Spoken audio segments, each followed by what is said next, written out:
Message from Matthew, September 20, 2015. By Suzanne Ward. Webpage, MatthewBooks.com.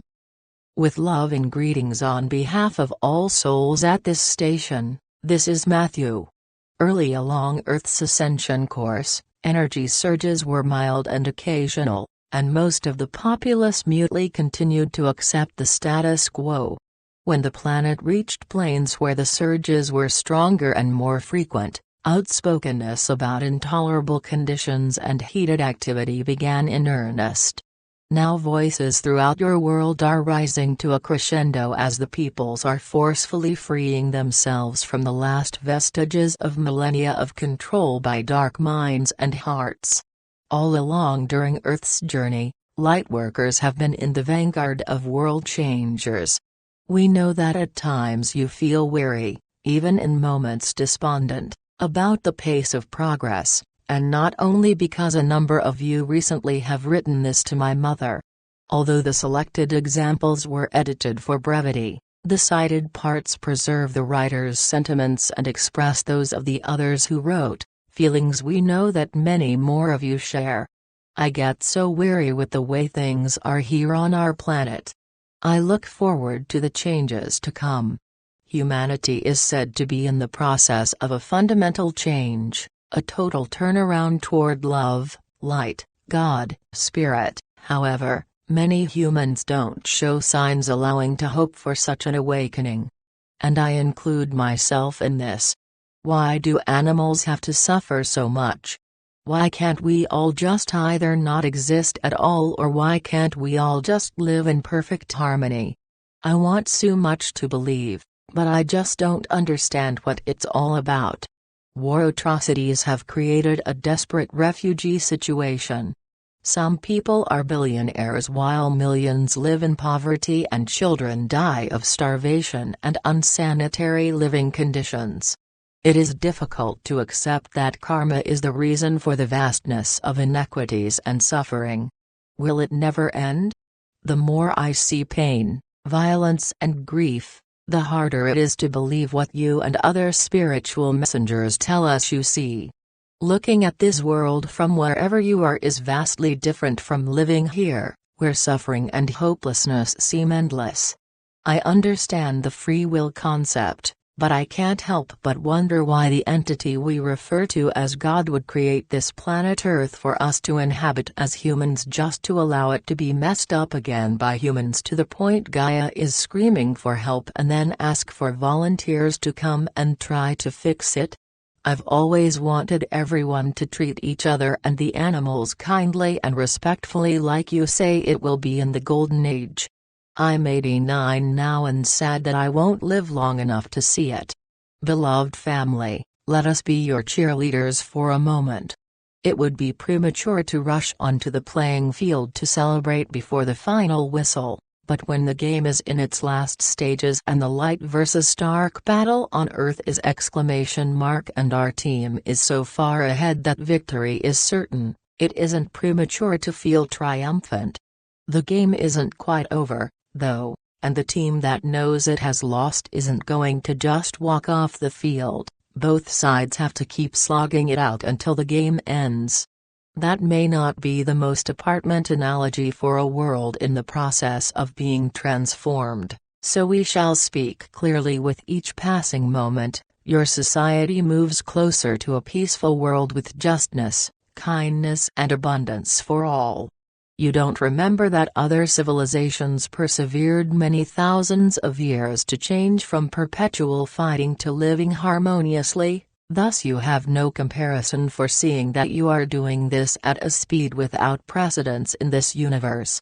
What you can do is think how far you have come since the game started, when Earth started her ascension course 80-some years ago, a mere speck of time even in your recorded history. Ages-old deception and control are being revealed, along with current corruption, lies and power-mongering. Communication and negotiation are replacing headlong rush into battle. Citizens' demands for reforms in governance are bringing about changes at every level, local, National and international organizations are making inroads into humane treatment of animals, environmental preservation, and aid to people in dire need. Indeed, a great deal more must be done before all just live in perfect harmony, and it is happening. There is far more goodness in your world than you would know from mainstream media, which still are controlled to the extent that the news focuses on trouble spots, divisive issues and trivia, with rarely a mention of the innumerable splendid achievements of people power in communities and cities around your world, and a large percentage of internet articles and messages via social media also tend to report worrisome situations. Most who originate or pass on information and consequently their recipients aren't aware of the ever-intensifying light that is enabling personal and planetary ascension. They don't know that world leaders publicized as adversaries are working together behind closed doors to achieve peaceful outcomes in volatile areas, or that the economic system established and manipulated by dark minds is collapsing to make way for the new global system based in honesty and fairness. They have no idea that a multitude of evolved souls from other civilizations are living among you to assist society progress, or that thousands of spacecraft surrounding the planet are helping in many vital ways, and when it is safe, some will land and bring advanced technologies. You do know all of that. Let your knowledge lift you above the inundation of information from unenlightened sources. Here let us borrow your expression, we have walked in your moccasins. At times we felt world-weary and our patience grew thin when we were endeavoring to bring about godly changes in our respective worlds, including some Earth lifetimes. It was heart-wrenching to see so much conflict and misery, and difficult to put it into the context of karmic lessons. Even though we knew those souls had chosen their experiences for the balance they needed to evolve, and others in the pre-birth agreements were providing the required circumstances, still it was sad for us to see it being played out. And, in those lifetimes of ours, just as now, not all heavy players were serving within agreements, acting from greed, heartlessness and lust for power. They caused many to endure unchosen conditions that nevertheless were greatly beneficial in soul evolvement. So you see, dear ones, we do understand your feelings. And, from personal experience and spiritual guidance, we know that you will uplift yourselves and those who are suffering by sending them the light within, compassion and caring, not the low vibrations of discouragement and despair, and sending light to those who cause pain and injustices, instead of the low vibrations of judgment is what will bring malevolence to an end. All of those souls are brothers and sisters in our universal family, and the benevolence in the light you send them radiates out into the universe. Anything anywhere affects everything everywhere. As for Gaia is screaming for help, and then ask for volunteers to come and try to fix it. It was with unconditional love for all souls on Earth that when Gaia cried out for help to save her planetary body, civilizations advanced in spirituality, consciousness and technology responded immediately and joyfully. It was with that same loving spirit that you eagerly volunteered to come to Earth and do your part. Will it never end? We repeat a statement in our last message: you advance to a level of spiritual and conscious awareness wherein karma no longer is needed, and, as the multidimensional beings you are, you will continue evolving and remembering your beginnings in the pure love light of Creator. Many of you are from civilizations that have mastered all karmic lessons, and when your light service on Earth is over, you may choose to return to your homelands or enjoy time in nirvana first. Either way, you will have the heartfelt satisfaction of having helped a civilization evolve out of third density karma, and start living happily, cooperatively, productively and creatively. If you don't live on the planet long enough to see Earth's golden age in full bloom, you will not miss out. From your vantage point in spirit life or your own world, You can watch the entire panorama unfold as the energy of love envelops Earth, as she is restored to her original pristine beauty and health, as abundance flows equally to all of humankind, who will treat the animals with caring and respect and live in harmony with all of nature. And, you will see how your light keeps contributing to this wondrous world that is flourishing in the continuum, and in linear time is on the near horizon. Now then, we are aware of speculations, in some cases convictions, that one or another event is imminent. One end of the range of prognostications includes end times, with destruction on an epic scale, worldwide chaos following global economic meltdown, where nuclear World War III most likely will start, and enslavement by an ancient Earth civilization that is returning. By intention or not, these preparedness alerts, about situations that will not occur are creating the energy of fear, which refuels those with dark ambitions, and creates negativity for Earth to disperse via earthquakes, volcanic eruptions, wildfires and severe storms.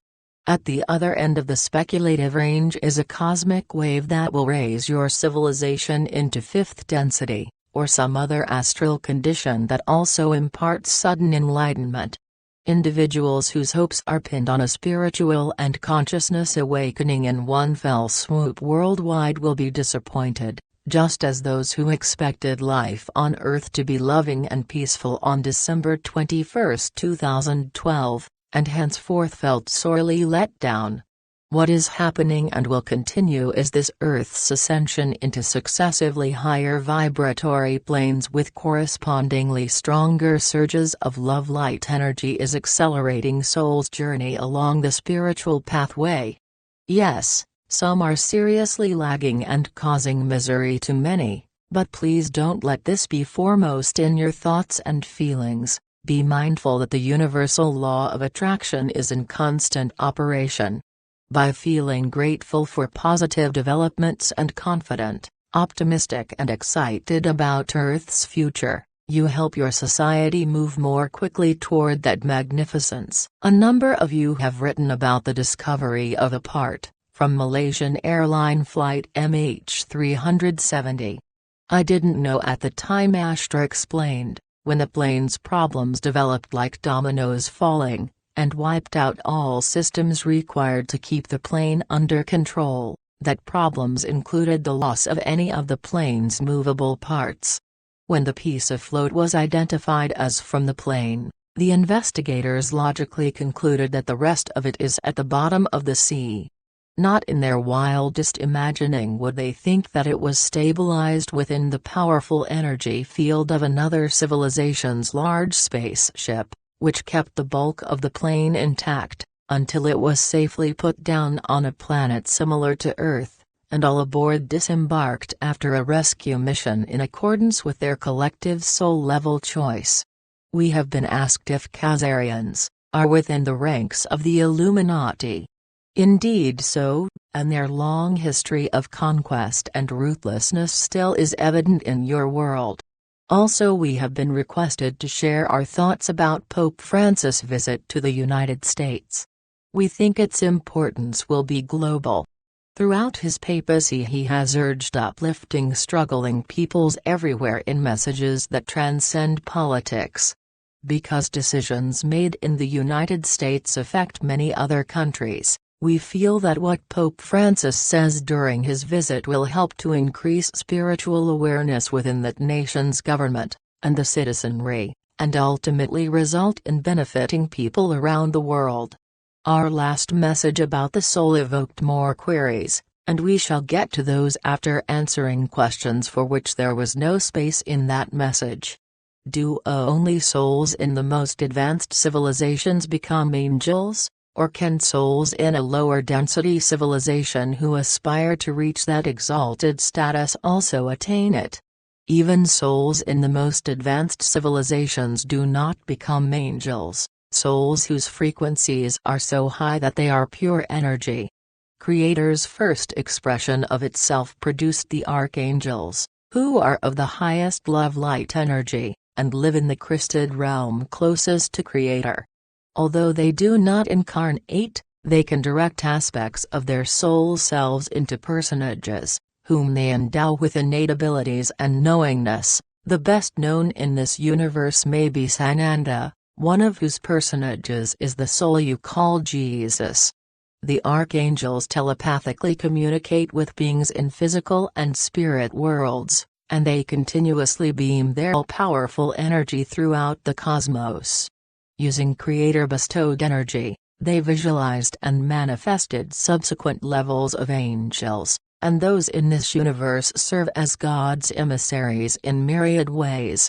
Certainly you may call upon them for help at any time. Souls throughout the angelic realm welcome this, but asking isn't necessary as these ever-vigilant beings are aware of your circumstances and freely provide assistance.